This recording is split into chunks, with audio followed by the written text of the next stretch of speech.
દરેક નીતિની સામે કાયદાની રીતે ઊભો રહેતો SSK ન્યૂઝ ચેનલ।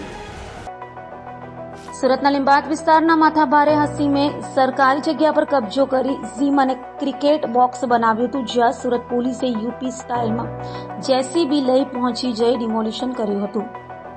સુરતમાં ઉત્તર પ્રદેશ સ્ટાઇલમાં પોલીસે કાર્યવાહી કરી છે। લીંબાયત વિસ્તારમાં સરકારી જગ્યા પર કબજો કરાયેલા જીમ અને ક્રિકેટ બોક્સનું ડિમોલિશન કરાયું હતું। પોલીસ બંદોબસ્ત વચ્ચે માથાભારે હાસિમ ભૈયાએ કબજે કરેલી જગ્યા પર ડિમોલિશન કરાયું હતું।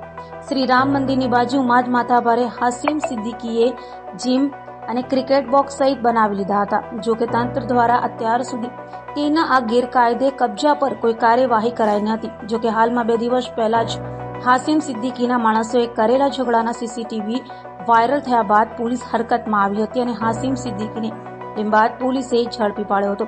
તો સુરતના અલગ અલગ પોલીસ મથકોમાં 18થી વધુ ગુનાઓ હાસિમ સિદ્દીકી પર હોય તેને પાસા કરાયો છે।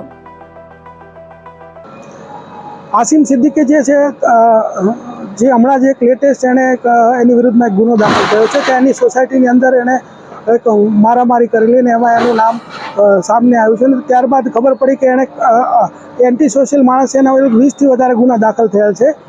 એટલે એની ખબર પડી કે SMCની જગ્યા ઉપર એણે જીમ બનાવેલું છે અને એક ક્રિકેટનું બોક્સ બનાવેલું છે। તો ત્યારબાદ ઝોન 2 અને SOGની સિનિયર અધિકારી સાથેની ટીમો અહીંયા હાજર છે અને એક મેસેજ છે કોઈ પણ અસામાજિક તત્વ કે જો તમે લો એન્ડ ઓર્ડરની પરિસ્થિતિ બગાડશો તો તમને કોઈ રીતે છોડવામાં નહીં આવે। જે પણ તમારું ગેરકાયદેસર હશે તમામ નેસ્ત નાબૂદ કરવામાં આવશે। દરેક નીતિની સામે કાયદાની રીતે ઊભો રહેતો SSK ન્યૂઝ ચેનલ।